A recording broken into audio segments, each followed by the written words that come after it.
गांव के खेतों में सूर्योदय की लालिमा फैल रही थी। धान की बालें हवा में लहरा रही थीं। किसान रमेश अपने खेत में खड़े होकर फसल को निहार रहे थे। उनके चेहरे पर खुशी की चमक थी। इस साल बारिश अच्छी हुई थी और फसल भी भरपूर थी। लेकिन रमेश की खुशी ज्यादा देर टिकी नहीं। अचानक उन्हें दूर जंगल की तरफ से एक भयानक आवाज सुनाई दी। एक जंगली भेड़िया खेतों की तरफ बढ़ रहा था। रमेश घबरा गए।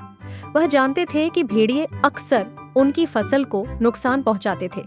रमेश ने तुरंत सोचा कि वह क्या कर सकते हैं। उन्हें पता था कि भेड़िए शोर से डरते हैं, इसीलिए उन्होंने एक अनोखी योजना बनाई। उन्होंने अपने खेत में एक बड़ा सा ढोल रखा और हर सुबह सूर्योदय के समय उस पर जोर जोर से बजाना शुरू कर दिया। पहले दिन भेड़िया रमेश के खेत के पास आया, लेकिन ढोल की आवाज सुनकर डर गया और वापस जंगल में भाग गया। दूसरे दिन भी ऐसा ही हुआ। धीरे धीरे भेड़िया रमेश के खेत से दूर रहने लगा। रमेश की योजना गांव के बाकी किसानों को भी पसंद आई। उन्होंने भी अपने खेतों में ढोल रखना शुरू कर दिया।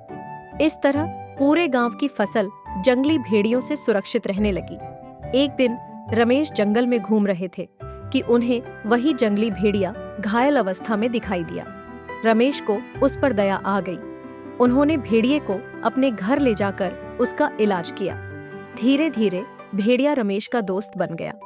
इस कहानी से हमें यह शिक्षा मिलती है कि बुद्धि और समझदारी से हर मुश्किल का हल निकाला जा सकता है।